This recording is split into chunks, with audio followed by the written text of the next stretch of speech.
نحمده ونصلي علی رسول الکریم اما بعد فاعوذ باللہ من الشیطان الرجیم بسم اللہ الرحمن الرحیم رب اشرح لی صدری ویسر لی امری واحلل عقدۃ من لسانی یفقہوا قولی رب زدنی علما اللہم انفعنا بما علمتنا وعلمنا ما ينفعنا وزدنا علما اللہم اہد قلبی وسدد لسانی واسلل سقیمۃ قلبی آمین ثم آمین۔ سب سے پہلے اللہ کے ذکر کی اہمیت کے بارے میں کچھ بات۔ ذکر پر ہمیشگی اور مداومت یعنی اس کو کنٹینیوسلی کرنا سے بندہ اپنے رب کو بھولنے سے محفوظ رہتا ہے، اور انسان کا اپنے رب کو بھول جانا اس کی رزق اور آخرت میں بدبختی کا سبب بنتا ہے۔ یعنی کسی انسان کو لگتا ہے نا کہ اس کے ساتھ سب چیزیں غلط ہو رہی ہیں اور کچھ بھی اس کی زندگی میں ٹھیک نہیں ہے اور وہ بہت ان لکی ہے، تو اسے چاہیے کہ وہ دیکھے وہ اللہ کو کتنا یاد کرتا ہے اور اللہ کو بھولنے کا ذریعہ بنتا ہے۔ ارشاد باری تعالیٰ ہے وَمَنْ أَعْرَضَ عَنْ ذِكْرِي فَإِنَّ لَهُ مَعِيشَةً ضَنْكًا وَنَحْشُرُهُ يَوْمَ الْقِيَامَةِ أَعْمَى قَالَ رَبِّ لِمَ حَشَرْتَنِي أَعْمَى وَقَدْ كُنْتُ بَصِيرًا قَالَ كَذَلِكَ آتَتْكَ آيَاتُنَا فَنَسِيتَهَا وَكَذَلِكَ الْيَوْمَ تُنسَى۔ سورۃ طٰہٰ آیت 124 126 ہم آلریڈی الحمدللہ پڑھ چکے ہیں ان آیات کو۔ اور ہاں، جو میری یاد سے روگردانی کرے گا اس کی زندگی تنگی میں رہے گی، اور ہم اسے بروز قیامت اندھا اٹھائیں گے۔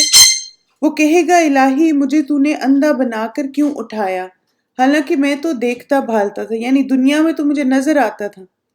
جواب ملے گا اسی طرح ہونا چاہیے تھا، تو میری آئی ہوئی آیتوں کو بھول گیا تو آج تو بھی بھلا دیا جاتا ہے۔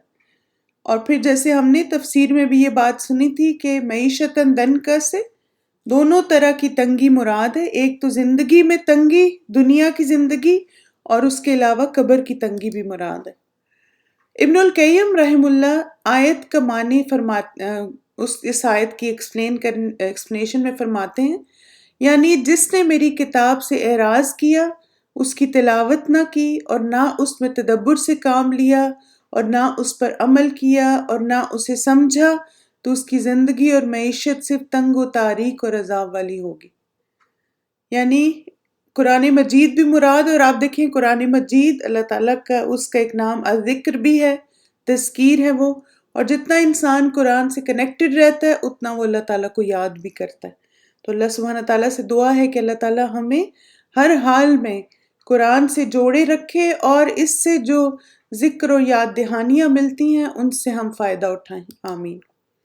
آج کی ہماری مائی ڈے ود دعا نمبر 20 ہے۔ بسم اللہ الرحمن الرحیم قل هو اللہ احد اللہ الصمد لم یلد ولم یولد ولم یکن لہ کفوا احد۔ کہہ دیجئے کہ وہ اللہ ایک ہے، اللہ بے نیاز ہے، نہ اس سے کوئی پیدا ہوا اور نہ ہی وہ کسی سے پیدا ہوا اور نہ ہی اس کا کوئی ہمسر ہے۔ اور یہ ہمیں صبح اور شام 3 دفعہ پڑھنا ہے۔ معاذ بن عبداللہ بن خبیب رضی اللہ عنہ اپنے والد سے روایت کرتے ہیں کہ ہم ایک بارش والی اور سخت اندھیری رات میں نکلے۔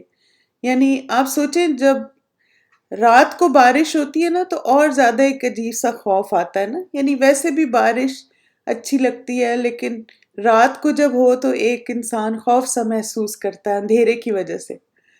تو وہ بارش والی اور سخت اندھیری رات تھی، اور جبکہ ہم رسول اللہ صلی اللہ علیہ وسلم کو ڈھونڈ رہے تھے کہ وہ ہمیں نماز پڑھائیں۔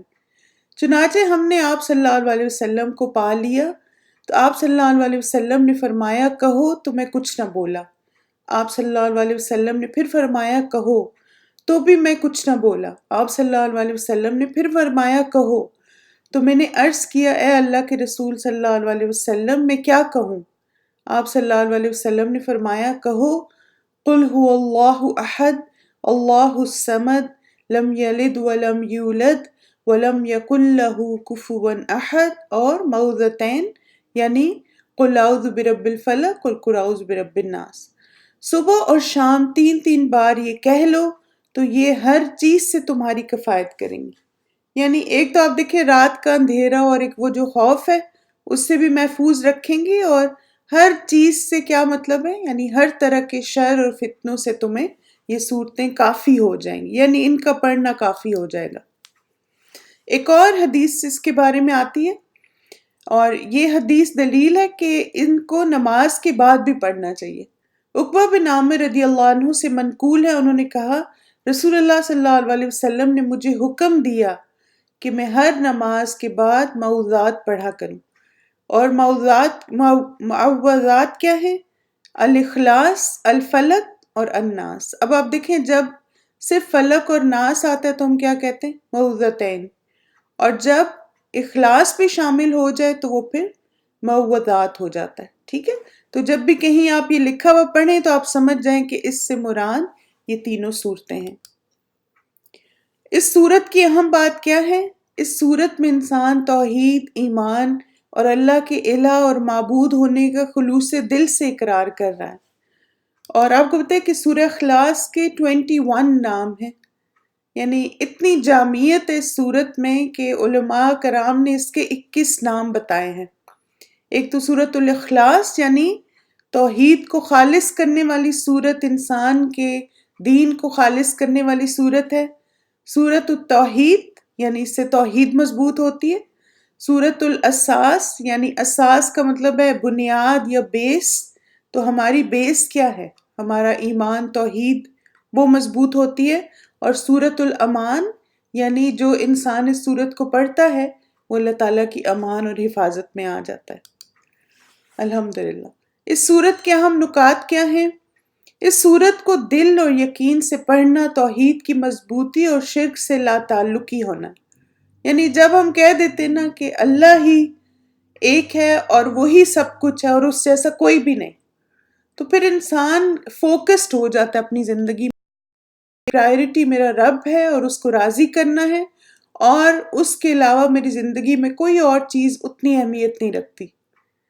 اللہ کی وحدانیت کا اقرار یعنی قل هو اللہ احد جب ہم کہتے ہیں تو اللہ کے ایک ہونے کا اقرار ہے۔ جیسے آپ دیکھیں کہ جتنے بھی ادیان ہیں نا، ہر ایک دین میں الہ کا تصور موجود ہے، یعنی ہر دین کسی نہ کسی الہ کو مانتا ہے، لیکن ان میں جو ہم میں اور ان میں جو فرق ہے وہ کیا ہے کہ وہاں اس میں ایک الہ کا تصور نہیں ہے، وہ بہت سارے الہوں کو ساتھ شامل کر دیتے ہیں، بہت ساری اور چیزیں ہیں، اور جس کی وجہ سے وہ شرک کرنا شروع کر دیتے ہیں۔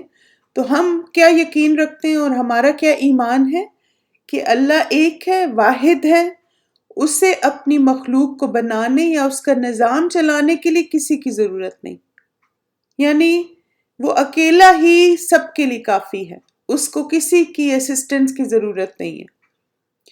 پھر اللہ ذوالجلال بے نیاز ہے، پھر اللہ الصمد، تو اللہ تعالیٰ بے نیاز ہے، اسے ہماری عبادات، اعمال اور استغفارات کی ضرورت نہیں۔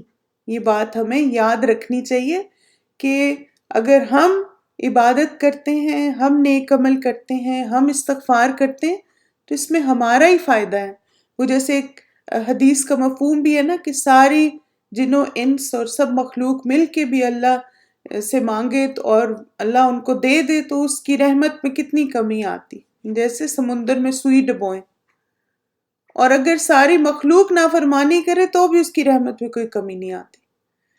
تو اگر ساری مخلوق عبادت کرے یا نافرمانی کرے اس کی رحمت میں کوئی کمی نہیں آتی۔ ساری مخلوق اس کی محتاج ہے، اسے کسی کی حاجت نہیں، یعنی اسے نہ ہماری نمازوں کی ضرورت ہے، نہ ہمارے روزوں کی، نہ حج کی، نہ زکوٰۃ کی، نہ نیکیوں کی، بلکہ انسان اگر کرتا ہے تو وہ خود ہی اللہ کے قریب اپنے آپ کو کرتا ہے۔ اب دیکھیں اس سے پتہ چلتا ہے کہ اللہ تعالیٰ نے انسان کو اختیار دیا نا کہ چاہے تو وہ توحید والی زندگی گزارے، فوکس لائف گزارے رب کی عبادت میں، اور چاہے تو منمانی کرے، لیکن فوکس لائف گزارے گا تو آگے کی اس دنیا کی زندگی بھی اچھی ہوگی اور قیامت کی بھی، اور اگر فوکس لائف نہیں ہوگی تو دنیا میں بھی بھٹکا رہے گا اور آخرت میں بھی۔ اللہ تعالیٰ اپنی ذات اور صفات میں کامل ہے، جیسے لم یلد ولم یولد، تیسری جو آیت ہے،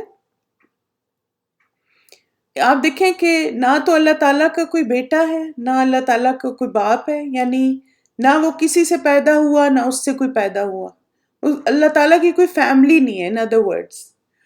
اور پھر یہ صورت عقیدہ تثلیث کی مکمل نفی ہے۔ عقیدہ تثلیث کیا؟ جو ٹرینٹی کا عقیدہ ہے۔ ٹرینٹی کا عقیدہ بہت سارے ادیان میں پایا جاتا ہے۔ یہ کرسچینٹی میں جیسے مینلی یہ سٹارٹ جو ہے گریکس نے کیا تھا، اس میں جیسے زوس ان کا جیسے سب سے باپ ہے، پھر اس کے آگے بیٹے، اپولو جو ہے وہ زمین میں اس کا ریپرزینٹیٹیو ہے۔ تو ٹرینٹی کا مینلی عقیدہ وہاں سے سٹارٹ ہوا تھا۔ پھر وہاں سے یہ کرسچینز میں آیا، تو کرسچینز میں انہوں نے اسی چیز کو father, son and holy spirit بنا دیا۔ پھر اس کے بعد جو یہودی تھے انہوں نے عزیر علیہ السلام کو اللہ کا بیٹا بنا لیا تھا۔ تو ہم دیکھتے ہیں کہ یہ عقیدہ کہیں نہ کہیں پایا جاتا ہے کہ اللہ تعالیٰ کا کوئی بیٹا ہے یا اللہ تعالیٰ کا کوئی اسسٹنٹ ہے زمین میں۔ تو یہ صورت اس بات کی نفی کرتی ہے۔ پھر اسی طرح آپ دیکھیں کہ اصل میں جو مشرکین مکہ تھے انہوں نے نبی صلی اللہ علیہ وسلم سے ڈیمانڈ کی تھی کہ اپنے رب کا ہمیں حسب نسب بتائیں، یعنی بتائیے آپ کا رب کون ہے۔ تو پھر یہ صورت نازل ہوئی تھی، اور اس صورت میں سب چیزیں کلیئر کر دی گئی کہ اللہ تعالیٰ ایک ہے، وہ بے نیاز ہے، انسانوں کا کوئی محتاجی نہیں ہے اس کو، اور پھر وہ نہ کسی سے پیدا ہوا اور نہ اس سے کوئی پیدا ہوا۔ اور پھر اسی طرح آپ دیکھیں کہ جیسے باقی بھی کچھ غلط عقائد ایسے مسلمانوں میں بھی پائے جاتے ہیں۔ ایون ہندوازم میں بھی کیا کہتے ہیں، ان کے ہندوازم میں بھگوان ہے، اور پھر وہ کہتے ہیں کہ یہ جو بت ہیں یہ بھگوان کا اوتار ہیں زمین پہ۔ پھر اسی طرح جو مسلمان ہیں کچھ، وہ کیا سمجھتے ہیں کہ اچھا اللہ تعالیٰ، اور پھر جو نیک لوگ ہیں وہ اللہ تعالیٰ تک ہماری بات پہنچاتے ہیں، اور ہم بڑے گناہ گار ہیں، تو اللہ تک پہنچنے کے لیے ہمیں ان بزرگوں کی ضرورت ہے۔ تو آپ دیکھیں اللہ تعالیٰ کو کسی کی ضرورت نہیں ہے، اور ہمیں اللہ تک پہنچنے کے لیے کسی کی ضرورت نہیں ہے۔ اللہ تعالیٰ نے ہمیں ایک ایزی کنیکشن دے دیا، اور وہ کیا ہے؟ نماز کے ذریعے، دعاؤں کے ذریعے ہم اللہ تعالیٰ سے ڈائریکٹلی مانگ سکتے ہیں۔ ہمیں کسی تیسرے بندے کو بیچ میں لانے کی ضرورت نہیں ہے۔ ہمارا اور رب کا one on one connection any time of the day, جب ہم چاہیں بلٹ ہو سکتا ہے۔ اس کے لیے ہمیں کسی کا سہارا لینے کی ضرورت نہیں ہے۔ پھر اس کے بعد وَلَمْ يَكُنْ لَهُ كُفُوًا أَحَدٌ، اس جیسا کوئی بھی نہیں ہے، اس کا کوئی ہمسر نہیں، یعنی ویسا کوئی ہے ہی نہیں، کوئی ایگزسٹ نہیں کرتا۔ جیسا خوبصورت اور عظیم ہمارا رب ہے، اللہ جیسا کوئی الہ اور معبود نہیں۔ وہ ایسا رب ہے جس پر کامل توکل، بھروسہ اور اس کی طرف ہر معاملے میں رجوع کیا جا سکتا ہے۔ لَيْسَ كَمِثْلِهِ شَيْءٌ، اللہ تعالیٰ جیسا کوئی بھی نہیں، اور نہ ہی کوئی چیز ہے جس سے اس کی مثال دی جا سکے، نہ ہی کوئی ایسی مخلوق ہے جس سے اس کو ریلیٹ کیا جا سکے۔ وہ اپنی ذات میں اعلیٰ اور عرفہ ہے، اور انشاءاللہ قیامت کے دن وہ اپنے مومن بندوں کو اپنا دیدار کرائے گا۔ لیکن دنیا میں کوئی بھی ایسی چیز نہیں، ایسی بات نہیں جس سے ہم اپنے رب کو کسی بھی تصور میں لا سکیں، کیونکہ اس جیسا کوئی بھی نہیں۔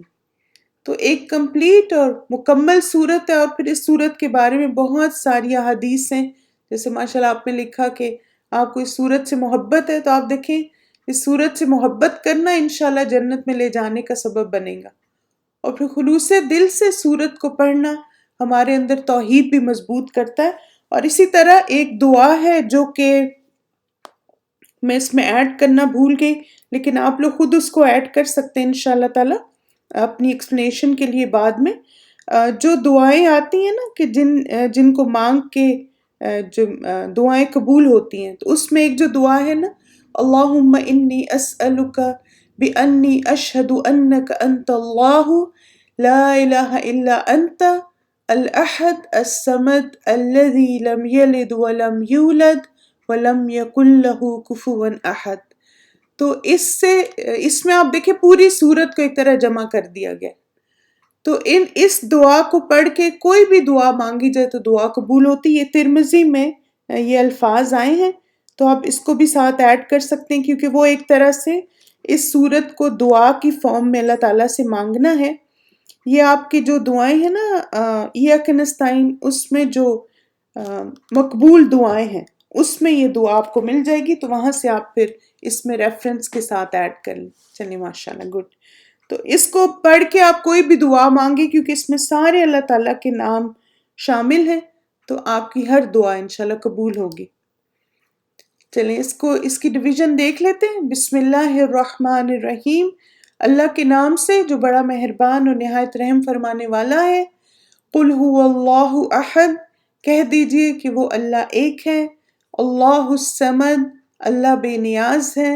لم یلد ولم یولد، نہ اس سے کوئی پیدا ہوا اور نہ ہی وہ کسی سے پیدا ہوا. ولم یکن لہ کفوا احد، اور نہ ہی اس کا کوئی ہمسر ہے. اللہ سبحانہ تعالیٰ سے دعا ہے کہ اللہ تعالیٰ ہم سب کو توحید کی مضبوطی عطا فرمائے، اور اللہ تعالیٰ پر کامل یقین اور بھروسہ ہمارے اندر مضبوط کرے، اور انشاءاللہ اس صورت سے محبت کی وجہ سے اللہ تعالیٰ ہم سب کو جنت الفردوس عطا فرمائے. آمین ثم آمین. جزاکم اللہ خیراً کثیرا، بارک اللہ فیکم. انشاءاللہ آپ لوگ اس صورت کو پڑھیے، اپنے اندر اللہ کی محبت مضبوط کیجیے. کلاس ہماری فیو منٹس میں شروع ہونے والی ہے.